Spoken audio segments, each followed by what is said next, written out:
Sim, em paralelo a tudo isso, existe uma outra crise na Rússia.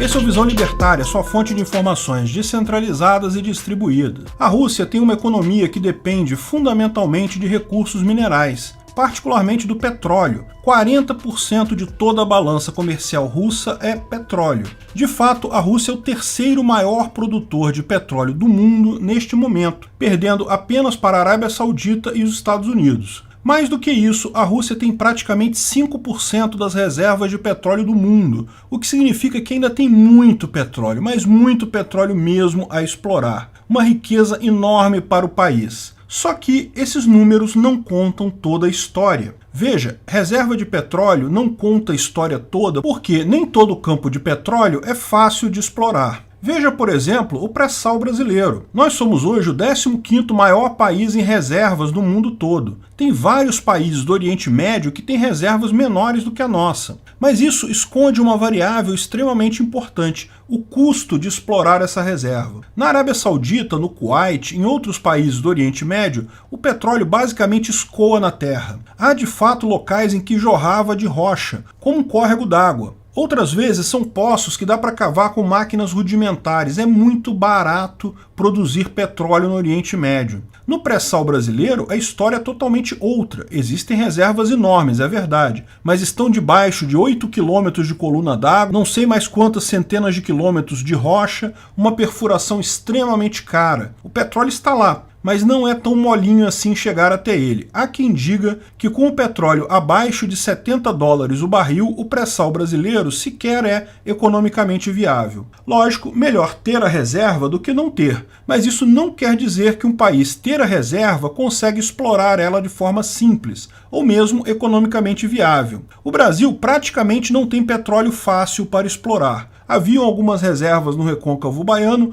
algumas no litoral próximo ao Rio, mas o grosso das reservas é tudo no pré-sal, muito caro para explorar. Entre os países que tudo é difícil e aqueles em que tudo é fácil no Oriente Médio, existem países que têm reservas misturadas, ou seja, algumas são baratinhas, outras são mais caras. O que eles fazem, lógico, começam explorando as mais baratas. E é aqui que começa a ficar claro o problema da Rússia. A Rússia tem vários conjuntos de campos de petróleo com reservas conhecidas, algumas fáceis, outras mais difíceis, outras extremamente difíceis, e tem algumas que ninguém sabe se sequer são possíveis de ser exploradas. A questão é que os campos fáceis da Rússia estão próximos da exaustão. A exaustão completa ainda vai levar alguns anos, mas a produção já cai ano a ano nesses campos mais fáceis. A Rússia já não consegue produzir mais tanto petróleo quanto conseguia há um tempo atrás, e a tendência é a diminuição cada vez maior. Isso é normal, todo campo de petróleo tem uma vida útil, você investe um bocado, faz um poço,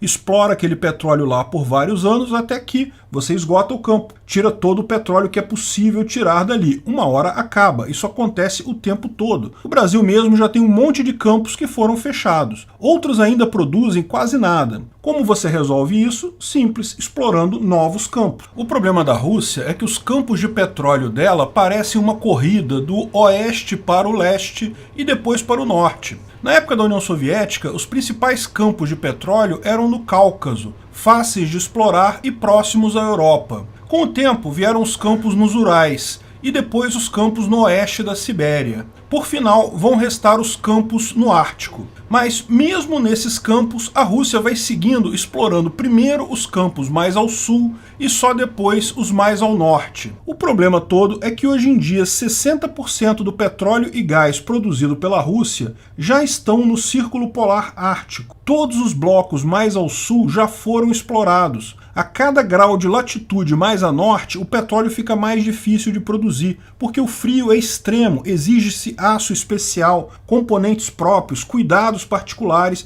para aguentar o frio congelante da região. Hoje, mais de 80% das reservas russas que ainda não foram exploradas ficam não apenas no Círculo Ártico, como também sobre o gelo ártico. Se você acha que o Brasil tem um problema explorando petróleo a 8 km de profundidade no mar e mais 20 km para chegar debaixo do pré-sal, pense nessa situação, você tem uma capa de gelo ainda para dificultar tudo isso. A coisa é tão complexa que existe apenas um único poço produzido nessas condições, e é um poço experimental experimental feito por empresas ocidentais, Prirazlomnia, na Sibéria. Foi perfurado em 2013 e desde então só tem ele. A Rússia não tem capacidade para reproduzir isso. E 80% das reservas da Rússia estão nessa situação que ela não consegue explorar. Ao contrário dos brasileiros, que nunca tiveram opção de fato, sempre teve só petróleo difícil aqui, então tiveram que construir toda uma indústria de exploração de petróleo baseada em alto mar, desenvolvendo toda a tecnologia. Hoje, inclusive, exportamos essa tecnologia para outros países. Pode-se criticar a Petrobras por um monte de coisa, mas a empresa sempre investiu em desenvolvimento e, de fato, criou muito da tecnologia que se usa hoje para explorar o pré-sal e poços equivalentes no resto do mundo. Lá, a indústria russa nunca precisou desenvolver tecnologia, porque haviam muitas reservas fáceis, em regiões relativamente tranquilas de explorar. Só que as reservas fáceis estão acabando. A cada ano que passa, manter a produção russa está mais difícil, porque requer mais tecnologia. Pior, com as múltiplas sanções, acabou o apoio de empresas ocidentais para explorar os blocos e poços de petróleo mais complicados. Isso vai acentuar a diminuição da produção. Veja, as sanções de 2014, derivadas da invasão da Crimeia, já prejudicaram muito a Rússia, atrasando a tecnologia de desenvolvimento de poços em muitos anos. Esse é um dos motivos pelos quais a produção vem caindo agora. Mas com essas novas sanções, o progresso fica cada vez mais distante. A Rússia sempre foi um país com excelentes engenheiros, extremamente capacitados, mas as vantagens comparativas do mundo atual são absurdamente importantes. Essa teoria econômica desenvolvida por David Ricardo já é bem conhecida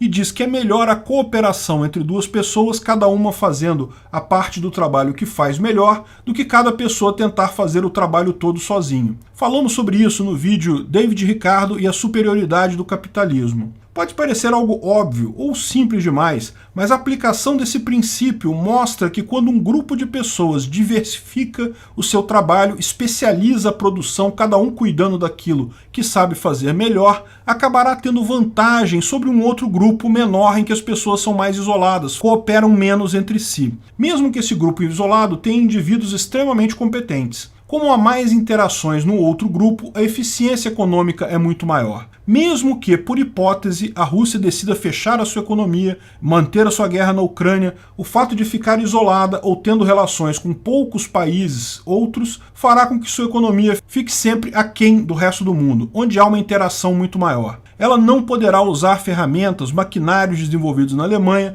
não poderá usar software e chips desenhados nos Estados Unidos e produzidos em Taiwan, não poderá usar tecnologia de exploração do fracking desenvolvidas nos Estados Unidos e Canadá. Lógico, ela pode se esforçar, pode chegar a todas essas tecnologias no futuro, mas o custo para isso e o tempo que isso vai levar será enorme. Além disso, a guerra, as sanções e os problemas políticos russos, tais como a censura e perseguição dos opositores de Putin, está gerando uma fuga de cérebros da Rússia. Veja, neste momento, muita gente na Rússia quer sair de lá, porque sabe que independente da Rússia conquistar ou não a Ucrânia, a economia ficará em frangalhos por anos. Então, melhor simplesmente sair. Lógico, nem todo mundo tem grana ou oportunidade para sair da Rússia. Sabe quem tem grana e oportunidade? Jovens engenheiros geniais russos, os melhores da turma, aqueles que conseguem emprego onde quer que forem. Sempre haverá quem os queira contratar na Europa, nos Estados Unidos e em outras partes do mundo, mas justamente são aqueles que vão fazer falta na Rússia.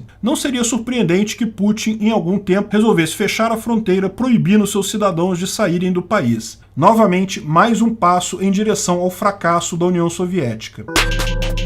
Obrigado pela audiência. Esse vídeo foi um oferecimento de armataweb.com, cloud e serviços de data center. 100% de compromisso com a satisfação e privacidade dos clientes. Aceitamos Bitcoin. Veja o link na descrição do vídeo. Se você gostou desse vídeo, clique no like e compartilhe ele em suas redes sociais. Se inscreva no canal para nos ajudar, clicando no botão vermelho abaixo. Se quiser ser avisado de novos vídeos, clique no sininho ao lado. Se você quiser comprar camisas e outros itens do Visão Libertária, veja nossos itens no site Pimenta no Café, pimentanocafé.com.br/Visão Libertária, tudo junto sem acento, ou clique no link da descrição. Até a próxima!